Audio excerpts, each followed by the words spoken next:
Most welcome dear students, आप सभी लोगों का स्वागत है आपके अपने यूट्यूब चैनल डीजे सर पर। यदि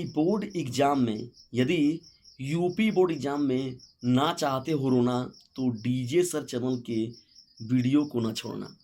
ठीक है डियर स्टूडेंट्स, याद रखिएगा डीजे सर चैनल के एक भी वीडियो को आप लोग को छोड़ना नहीं है। और ये कंटेंट बहुत ही महत्वपूर्ण है क्योंकि ये क्लास 12th के बच्चों के लिए बहुत ही महत्वपूर्ण है। इतिहास के अति लघु उत्तरी प्रश्नों की सीरीज के बारे में बात करने वाले हैं हम लोग, और उसके साथ ही साथ लघु उत्तरी प्रश्नों की सीरीज भी आपको आगे मिलेंगी। और इसी के आज ही के सेशन में इसी सेशन में मिलेगा आप लोग को लघु उत्तरी का भी सेशन। तो चलिए समय को आप लोग के ना नष्ट करते हुए पहले प्रश्न की ओर बढ़ते हैं। हड़प्पा कालीन सभ्यता के प्रमुख बंदरगाहों के नाम बताइए। देखिए दोस्तों, हड़प्पा कालीन सभ्यता के बारे में अगर बात करें, देखिए गुजरात से ज़्यादातर खोजे गए हैं। और लोथल और सूतकोतदा जो है ये मुख्य रूप से बंदरगाह है, जिसमें लोथल जो है वो ज़्यादा जो है वो चर्चा में है और महत्वपूर्ण है। ठीक है ना। चलिए इंपॉर्टेंट प्रश्नों की सीरीज में बढ़ते हैं हम लोग नेक्स्ट प्रश्न की ओर से। देखिए दूसरा हम लोग का प्रश्न क्या है। नृत्य करती हुई नर्तकी की कांस्य की मूर्ति कहाँ से प्राप्त हुई है। देखिए नर्तकी या एक कांस्य मूर्ति है डिस्टेंस, कांस्य की मूर्ति हुई कांस्य की, जो मोहनजोदड़ो। देखिए मोहनजोदड़ो एक ऋतिक रोशन की मूवी भी आई हुई थी। और मोहनजोदड़ो क्या है डिस्टेंस की, मोहनजोदड़ो बहुत ही पॉपुलर है और ये एक बहुत ही महत्वपूर्ण पॉपुलर स्थल है, प्राप्त हुई जो सिंधु घाटी सभ्यता का एक स्थल है। कौन? मोहनजोदड़ो। माना जाता है कि इसे देखिए 2500 ईसा पूर्व, कितने ईसा वर्ष पूर्व? 2500 ना ईसा पूर्व के आसपास बनाया गया होगा। मोहनजोदड़ो के एक घर से एक और कांस्य मूर्ति प्राप्त हुई थी जो लगभग इसी की तरह है। मोहनजोदड़ो के एक घर से एक और कांस्य की मूर्ति प्राप्त हुई थी जो लगभग इसी तरह थी, जिसे नृत्य करती हुई के रूप में भी वो भी था। तो ये कहाँ से प्राप्त हुआ? मोहनजोदड़ो से प्राप्त हुआ था। ठीक है ना। चलिए बढ़ते हैं हम लोग आगे यहाँ पर और देखते हैं तीसरे महत्वपूर्ण प्रश्न को। तीसरा देखिए हम लोग का प्रश्न जो है बहुत ही महत्वपूर्ण है और ये बौद्ध धर्म से है संबंधित। ठीक है ना। और बौद्ध धर्म में जानते हैं महात्मा बुद्ध जी की महानता को आप सभी लोग। त्रिपिटक किस धर्म से संबंधित है? त्रिपिटक किस धर्म से संबंधित है? त्रिपिटक देखिए तो देखिए पाली जो है त्रिपिटक शाब्दिक अर्थ जो है तीन पिटारी बौद्ध धर्म का प्रमुख ग्रंथ है, जिसे सभी बौद्ध संप्रदाय के लोग, जैसे हो गया महायान के लोग हो गए, थेरवाद हो गए, ब्रजयान हो गए, मूल श्रवास्तिवाद हो गए, आदि जितने भी लोग हैं वो सभी के सभी लोग जो है त्रिपिटक ग्रंथ को मानते हैं। यह बौद्ध धर्म के प्राचीनतम ग्रंथ है। बौद्ध धर्म का भाई प्राचीनतम ग्रंथ है कौन? त्रिपिटक है। कौन? त्रिपिटक। जिसमें क्या है, भगवान बुद्ध के उपदेश जो है वो संग्रहित किए गए हैं। यह ग्रंथ जो एडिशंस पाली भाषा में लिखा गया है और विभिन्न भाषाओं में अनुवादित भी किया गया है। यानी इसका मतलब कि ये पाली भाषा में ही मुख्य रूप से लिखा गया था, जो मूल रूप से लिखा गया था त्रिपिटक को। लेकिन बाद में क्या किया गया, समय की मांग के अनुसार इसको विभिन्न भाषाओं में इसको बदला भी गया। तो त्रिपिटक ये एक बहुत ही महत्वपूर्ण प्रश्न है। प्रश्न संख्या 3 में इसको रख लीजिएगा इंपॉर्टेंट तौर पर और छोड़िएगा नहीं प्रश्न को। ये देखिए डिस्टेंस, नाम में भी दम है और ये प्रश्न में भी दम है। कृष्णदेव राय से रिलेटेड प्रश्न तो बार बार पूछा जाता है। कृष्णदेव राय द्वारा लिखित पुस्तक का क्या नाम है? देखिए कृष्णदेव राय जो थे तेलुगु साहित्य के महान विद्वान थे। ये एक महत्वपूर्ण बात रहेगा। किस साहित्य के थे? तेलुगु साहित्य के थे। उन्होंने तेलुगु के प्रसिद्ध ग्रंथ देखिए अमुक्त माल्यद या विश्ववितीय अमुक्त माल्यद या विश्ववितीय नामक जो प्रसिद्ध ग्रंथ की रचना की गई है, किसके द्वारा की गई है? तेलुगु साहित्यकार कृष्णदेव राय जी के द्वारा। उनकी रचना तेलुगु के 5 महाकाव्यों में से एक है। तो सोच लीजिए तेलुगु के जो 5 महाकाव्य हैं उसमें से जो एक महाकाव्य है वो कृष्णदेव राय जी के द्वारा रची गई, जिसका नाम अमुक्त माल्यद या जिसे विश्ववितीय भी कहते हैं। चलिए बढ़ते हम लोग यहाँ पर 5वें महत्वपूर्ण प्रश्न की ओर से। देखिए 5वां हम लोग का प्रश्न क्या है, वर्नाक्यूलर प्रेस एक्ट क्या था? वर्नाक्यूलर प्रेस एक्ट क्या था? बहुत ही पॉपुलर प्रश्न है। ये प्रश्न जो है वर्नाक्यूलर प्रेस एक्ट, प्रेस की बात हो रही है तो जाहिर सी बात है जब प्रेस में जाएंगे आप तो छापे खाने की बातें तो होंगी ही। देखिए वही से रिलेटेड है लॉर्ड लिटन। ठीक है, लॉर्ड लिटन के शासनकाल की बात है। लॉर्ड लिटन ने क्या किया था? वर्नाक्यूलर प्रेस एक्ट 1878 पारित किया था। कौन सा एक्ट? वर्नाक्यूलर प्रेस एक्ट 1878 को, जिसने क्या किया, सरकार को मुद्रित देशद्रोही सामग्री छापने वाले अखबारों को जब्त करने के लिए अधिकृत किया। कि मतलब वो जो भी अगर देशद्रोही सामग्री को छापेंगे, मुद्रित देशद्रोही सामग्री को छापने वाले अखबार जो भी रहेंगे तो उनको जब्त कर लिया और वो लोग छपाई क्या करेंगे, सही से या छपाई मतलब उनको करने का मौका नहीं दिया जाएगा। इसमें भारतीयों को बिना किसी लाइसेंस के हथियार ले जाने पर रोक लगाई गई थी। अंग्रेजों को इस अधिनियम से बाहर रखा गया था। भाई अंग्रेजों का है तो जान ही रहे हैं कि उनका कुछ न कुछ नाटक तो उसमें देखने को मिलेगा ही मिलेगा। तो ये 5 महत्वपूर्ण अति लघु उत्तरीय प्रश्नों के डिस्कस अब हम लोग डिस्कशन करेंगे यहाँ पर आप लोगों के साथ लघु उत्तरीय यानी इतिहास के मोस्ट इंपॉर्टेंट लघु उत्तरीय प्रश्नों की सीरीज के बारे में। तो लघु उत्तरीय प्रश्नों की सीरीज में बढ़ने से पहले डिस्कस, यदि चैनल पर नए हैं तो चैनल को कर लीजिए सब्सक्राइब, और यदि वीडियो थोड़ा सा भी हेल्पफुल लगा तो इसे कर दीजिएगा लाइक, और अपने क्लासमेट पर कर दीजिएगा इसे शेयर। डिस्टेंस बढ़ा लीजिए यूपी बोर्ड एग्जामिनेशन को लेकर अपने थोड़े से केयर, क्योंकि बोर्ड एग्जामिनेशन अब आ रहा है आप सभी लोगों के नियर। पहला प्रश्न क्या है देखिए लघु उत्तरीय का, महानवमी डिब्बा पर एक संक्षिप्त टिप्पणी लिखिए। महानवमी डिब्बा के बारे में हम बात करें तो एक चौक संरचना है। क्या है, एक चौक संरचना है तथा हम्पी का एक लोकप्रिय आकर्षण भी है, जिसे राजा कृष्णदेव राय, देखिए मैंने भी कृष्णदेव राय के बारे में ऊपर बात ही किया हुआ था, देखिए वहां से बात देखिए फिर आ गई। राजा कृष्णदेव राय ने उदयगिरी पर हुई अपनी जीत, वर्तमान में उड़ीसा में जो है, के बाद बनवाया था। उदयगिरी पर हुई अपनी विजय जीत के बाद इन्होंने क्या किया था, महानवमी डिब्बा को बनवाया था, चौक संरचना को। ये लोकप्रिय आकर्षक ये देखने में लगता भी है। यह प्राचीन स्थल जो है हम्पी के शाही महलों में से सबसे ऊंची संरचना है।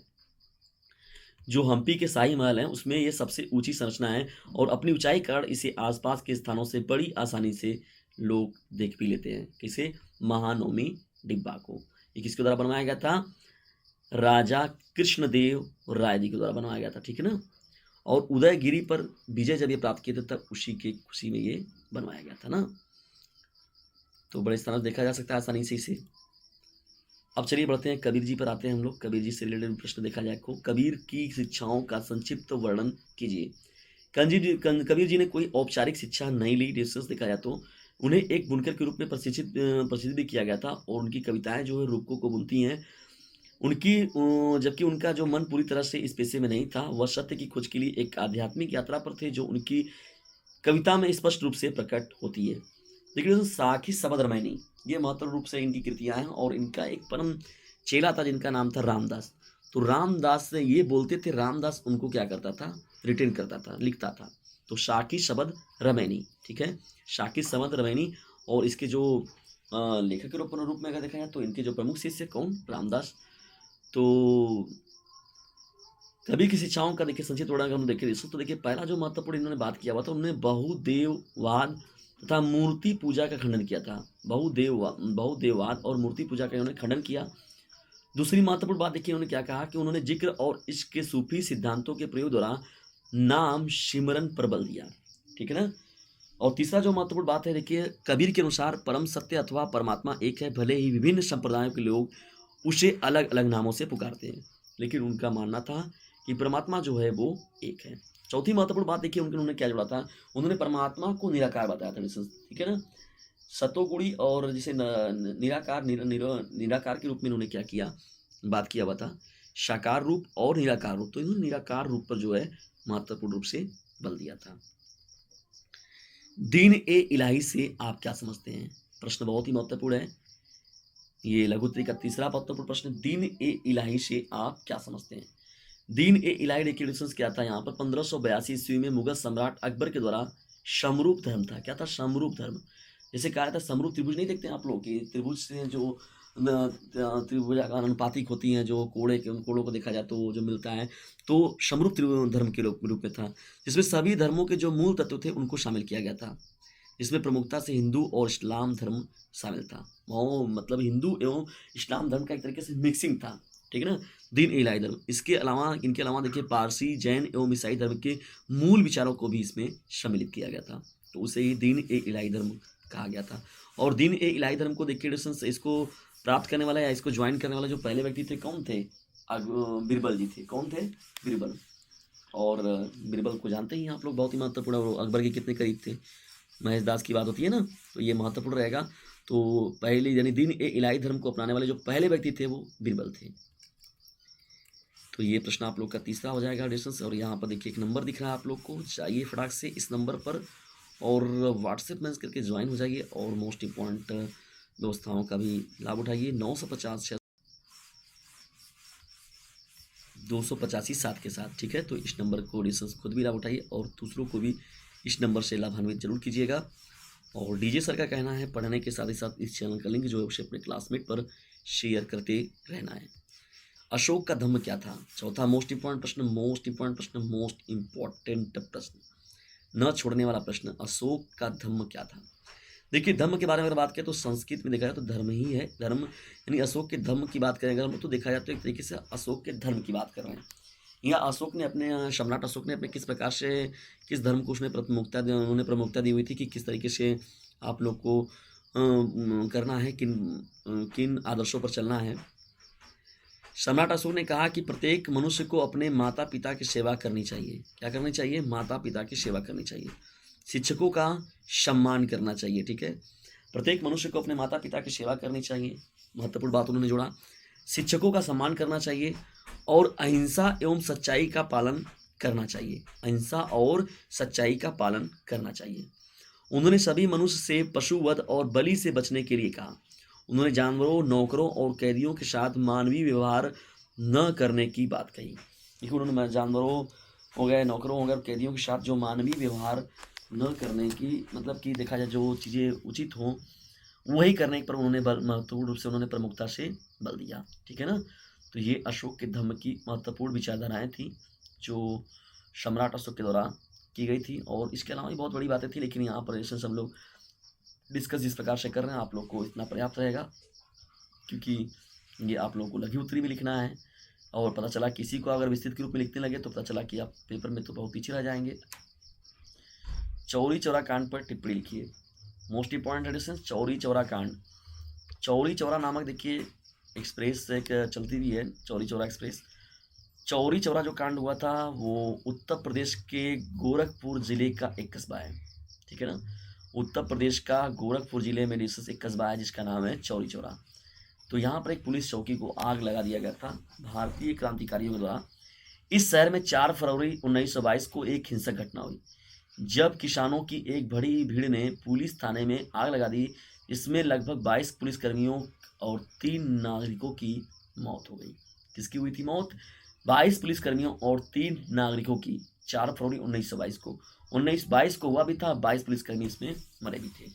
इस घटना के परिणामस्वरूप महात्मा गांधी जी ने असहयोग आंदोलन को वापस ले लिया था। 1920-22 में जो ना असहयोग आंदोलन जो चलाया गया था, सरकार का किसी यानी ब्रिटिश सरकार का किसी भी प्रकार से सहयोग न करना, तो इन्होंने क्या किया? असहयोग आंदोलन को वापस ले लिया। तो जिससे महात्मा गांधी और सुभाष चंद्र बोस जी के मध्य भी यहाँ से ताना बाना हो गया था। नहीं, एक तरीके से देखा जाए तो उनमें जो खटास कुछ पैदा हो गया था इन्हीं चीज़ों को लेकर। देखिए, यहाँ पर जब हम लोग आगे बढ़ते हैं तो मैं एक और तथ्य आप लोग को बता दूं। यहाँ पर चौरी चौरा कांड के अभिव्यक्तियों का मुकदमा देखिए कौन लड़े? पंडित मदन मोहन मालवीय जी लड़े। और इनको जानते हैं कि ये एक बहुत ही कुशल और योग्य एक ये वकील भी थे। और ये डिस्टेंस से ये कितने महान थे? ये बनारस हिंदू यूनिवर्सिटी को आप जानते हैं, उनके ये देखिए संस्थापक के रूप में डिस्टेंस पंडित मदन मोहन मालवीय जी का नाम सर्वोपरि आता है। और ये महत्वपूर्ण भूमिका में भी थे। BHU जैसी यूनिवर्सिटी से मैंने खुद भी पढ़ा हुआ है डिस्टेंस, और उस संस्था की देन है कि मैं आप लोग के लिए इतने महत्वपूर्ण जो लेक्चर है, इतने महत्वपूर्ण कंटेंट जो है वो प्रोवाइड करा पाता हूँ। तो मैं खुद BHU यूनिवर्सिटी का छात्र रहा हूँ। तो चौरी चौरा कांड और छात्र रहा का मतलब क्या डिस्टेंस वर्तमान में भी देखा जाए तो मैंने आज तक BHU से अपनी TC अभी तक नहीं निकाला है। तो देखिए, चौरी चौरा कांड के व्यक्तियों का मुकदमा पंडित मदन मोहन मालवीय ने लड़ा और अधिकांश को बचा ले जाना उनकी एक बड़ी सफलता थी। इनमें से 151 लोगों को फांसी की सजा से बच गए। देखिए, उन्होंने अपने कितने क्रांतिकारियों को किस प्रकार से उन्होंने बचाया हुआ था। डिस्टेंस 151 लोग फांसी की सजा से बच गए, जबकि बाकी 19 लोगों को 2 से 11 जुलाई 1923 के दौरान फांसी दे दी गई। इस घटना में 14 लोगों को आजीवन कैद और 10 लोगों को 8 वर्ष सश्रम कारावास हुआ था, ठीक है। तो इस कांड के बाद जो हुआ था डिस्टेंस, तो ये महत्वपूर्ण घटना थी, ठीक है। मुझे लगा कि आप लोगों के साथ ये सभी बातें भी थोड़ी सी बता देनी चाहिए, तो इसलिए मैंने आप लोगों के साथ शेयर किया। लेकिन डिस्टेंस यदि ज़्यादा नंबर पाने की इच्छा तो डीजे सर चैनल से जरूर लीजिएगा शिक्षा, इसे तो आप जान ही रहे हैं। लेकिन एक काम आप लोग ज़रूर कीजिएगा, इस चैनल का लिंक जरूर फैलाइए और डिस्क्रिप्शन बॉक्स में जाइए, एक नंबर मिलेगा, उस नंबर पर मैसेज ज़रूर कीजिएगा। आपके फीडबैक का हमें इंतजार रहेगा, तो फीडबैक जरूर